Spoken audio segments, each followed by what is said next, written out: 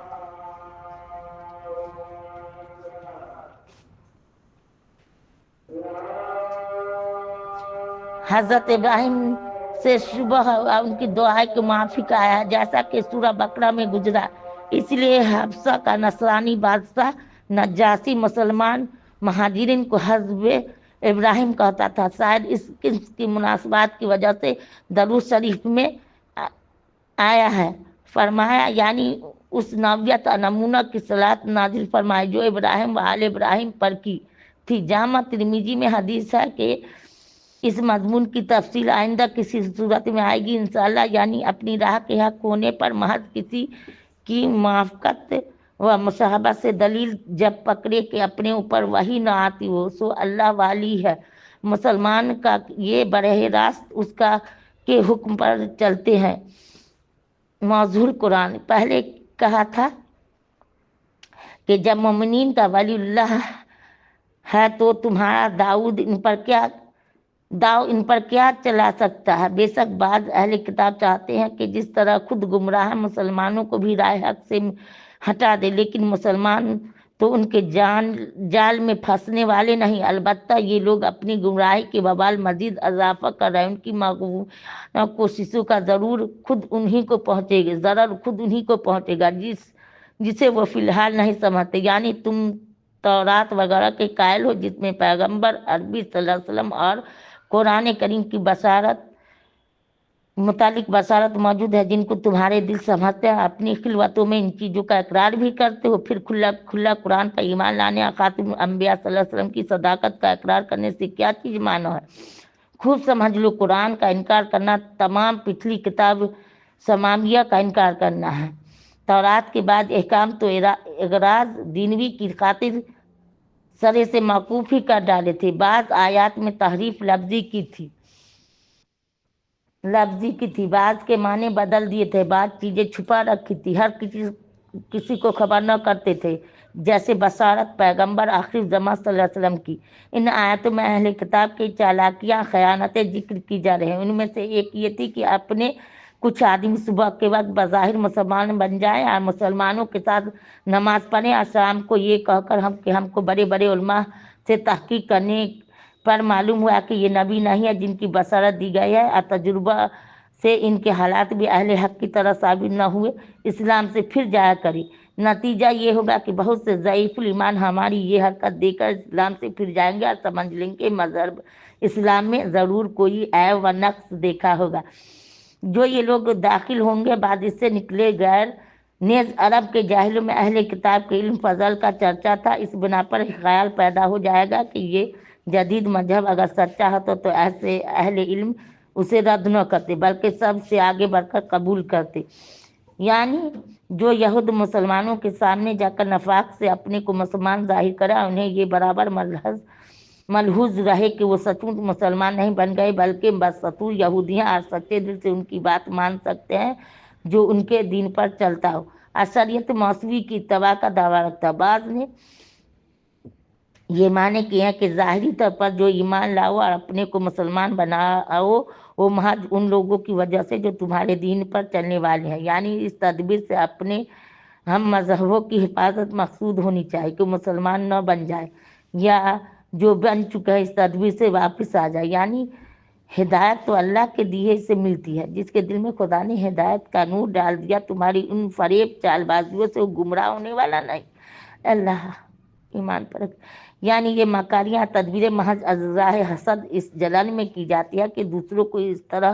کی شریعت نبوت اور رسالت کیوں دی جا رہی ہے جیسی پہلے تم کو دی گئی تھی، یا مذہبی دینی جدوجہد میں دوسرے لوگ تم پر غالب آ کر کیوں آگے نکلے جا رہے ہیں، خدا کے آگے تمہیں ملزم گردان رہے ہیں۔ یہود ہمیشہ اس خیال کے احساس کرتے رہے تھے کہ دنیا میں تنہا ہماری ہی قوم علم شریعت کے راہ داں ہے۔ تورات میں ہم پر اتری، موسیٰ جیسے اولو العزم پیغمبر ہم میں آئے، پھر عرب کے امیوں کو اس فضل اور کمال سے کیا واسطہ، لیکن تورات سفر استثناء کی عظیم شان پیشن گوئی غلط نہیں ہو سکتی، جس میں بتایا گیا کہ اللہ تعالیٰ بنی اسرائیل کے بھائیوں میں بنو اسماعیل میں سے ایک موسیٰ جیسا صاحب شریعت مستقل نبی اٹھائے گا، اپنا کلام قرآن کریم اس کے منہ میں ڈالے گا۔ چنانچہ بنی اسماعیل کی یہ دولت ملی ہے۔ علم فضل سے حجت برہان اور مذہبی جد و جہد کے میدان میں مقابلہ میں نہ صرف بنی اسرائیل بلکہ دنیا کے تمام اقوام سے گوئے سبقت لے گئے۔ فالحمدللہ علی ذالک۔ تنبیہ اس آیت کی تقریر کے لیے کئی طرح سے کی گئے ہیں، لیکن ہم نے وہی تقریر اختیار کی جس کی طرف مترجم محقق قدس اللہ روح کی الفاظ اشارہ کر رہے ہیں، یعنی اللہ کے خزانوں میں کمی نہیں، اسی کو خبر ہے کہ کس کو کیا برائی ملنی چاہیے۔ نبوت، شریعت، ایمان، اسلام، ہر قسم کی مادی روحانی فضائل کمالات کا تقسیم کرنا اسی کے ہاتھ میں ہے، جس وقت جسے مناسب جانے عطا کرتا ہے۔ اہل کتاب دینی خیانت نفاق کے سلسلے میں دنیوی خیانت کا ذکر آ گیا، جس سے اس پر روشنی پڑتی ہے کہ جو لوگ 4 پیسہ پر نیت خراب کر لیں، ایمانداری نہ برت سکے، ان سے کیا توقع ہو سکتی ہے۔ دینی معاملات میں ان ثابت ہونے کے چنانچہ ان میں بہت سے وہ ہیں جن کے پاس زیادہ تو کیا ایک اثرفی بھی امانت رکھی جائے تو تھوڑی دیر بعد مکر جائے، آج جب تک کوئی تقاضا کے لیے ہر وقت ان کے سر پر کھڑا نہ رہے، پیچھا کرنے والا نہ ہو، امانت ادا نہ کرے۔ بے شک ان میں سب کا حال ایسا نہیں، بعض ایسے بھی ہیں جن کے پاس اگر سونے کا ڈھیر رکھ دیا جائے تو ایک رتی خیانت نہ کرے، لیکن یہی خوش معاملہ امین لوگ ہیں جو یہودیت سے ہزار ہو کر اسلام کے حلقہ بگوش بنتے جا رہے ہیں، مثلا حضرت عبداللہ بن سلام وغیرہ رضی اللہ عنہ، یعنی پرائے حق کھانے کو یہ مسئلہ بنا لیا کہ عرب کے امی جو ہمارے مذہب پر نہیں، ان کا مال جس طرح ملے روا ہے، غیر مذہب والوں کی امانت میں خیانت کی جائے تو کچھ گناہ نہ۔ خصوصاً عرب جو اپنا آبائی دین چھوڑ کر مسلمان بننے میں خدا نے ان کا مال ہمارے حلال کر دیا ہے، یعنی جان بوجھ کر خدا کی طرف جھوٹی بات منسوب کر رہے ہیں۔ امانت میں خیانت کرنے کی خدا نے ہرگز اجازت نہیں دی۔ آج بھی اسلامی فقہ کا مسئلہ یہ ہے کہ مسلم ہو یا کافر، کسی کی امانت میں خیانت جائز نہیں، یعنی خیانت بدعہدی گناہ کیوں نہیں، جبکہ خدا تعالیٰ کا عام قانون ہے کہ جو کوئی خدا کے اور بندوں کے جائز عہد پوری کرے اور خدا سے ڈر کر تقوی کی راہ پر چلے، یعنی فاسد خیالات، مذموم اعمال اور پست اخلاق سے پرہیز کرے، اس سے خدا محبت کرتا ہے۔ اس میں امانت داری کی خصلت بھی آگے، یعنی جو لوگ دنیا کی متاع قلیلہ کر خدا کے عہد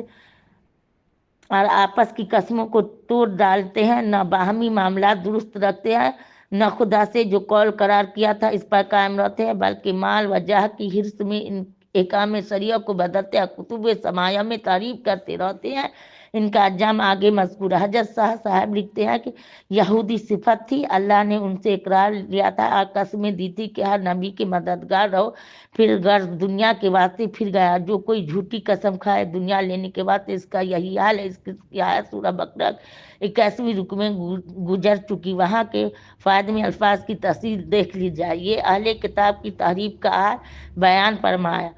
یعنی آسمانی کتاب میں کچھ چیزیں اپنی طرف سے بڑھا گھٹا کر ایسے اندازہ لہجہ میں پڑھتے ہیں کہ ناواقف سننے والا دھوکہ میں آ جائے اور یہ سمجھے کہ یہ بھی آسمانی کتاب عبارت ہے۔ یہی نہیں بلکہ زبان سے دعویٰ بھی کرتے ہیں کہ یہ سب اللہ کے پاس سے آیا ہے، حالانکہ نہ وہ مضمون کتاب میں موجود ہے نہ خدا کے پاس سے آیا ہے، بلکہ خود اس کی تحریف شدہ کتاب کو بھی بہیات مجموعی خدا کی کتاب نہیں کر سکتی، کیونکہ اس میں طرح طرح کے تصرفات اور جال سازیاں کی گئی ہیں۔ آج بائبل کے جو نسخے دنیا میں موجود ہیں ان میں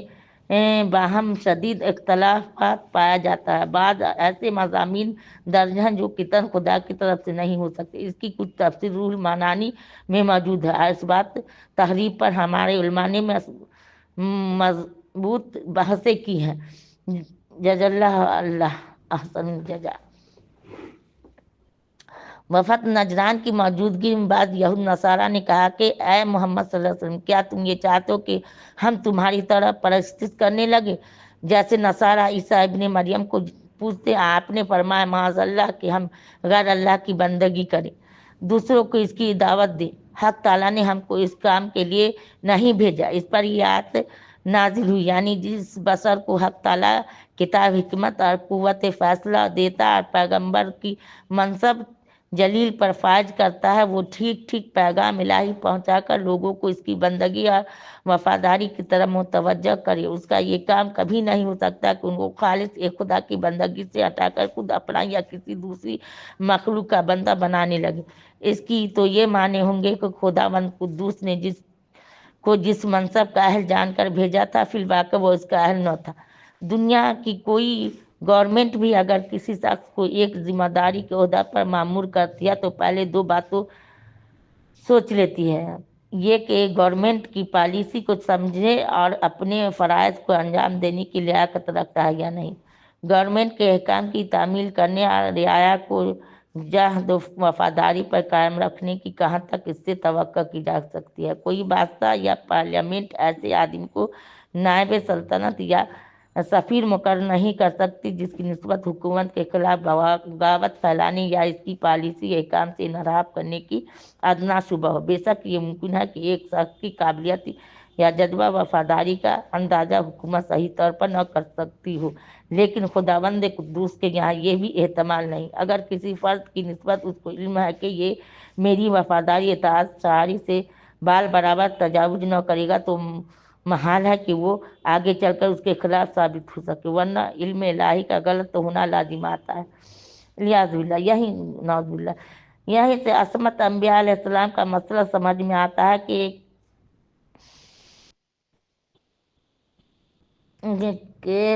بحر فاصلہ مولانا قاسم علوم اخیرات فی تصانیفیہ میں پھر انبیاء علیہ السلام نے ادنا عصیان سے پاک ہے تو شرک خدا کے مقابلہ میں بغاوت کرنے کا امکان کہاں باقی رہ سکتا ہے؟ اس میں نصارہ کی اس دعوت کا بھی رد ہو گیا جو کہتے ہیں کہ انبیت الوہیت مسیح کا عقیدہ ہم کو خود مسیح علیہ السلام نے تعلیم فرمایا۔ ان مسلمانوں کو بھی نصیحت کر دی گئی جنہوں نے رسول صلی اللہ علیہ وسلم سے عرض کیا کہ ہم اسلام کے بجائے آپ کو سجدہ کیا کریں تو کیا حرج ہے، اور اہل کتاب پر بھی تاریج ہو گئے جنہوں نے اپنے احبار رہبان کو خدا ہی کا درجہ دے رکھا تھا۔ الیاذ باللہ۔ تنبیہ: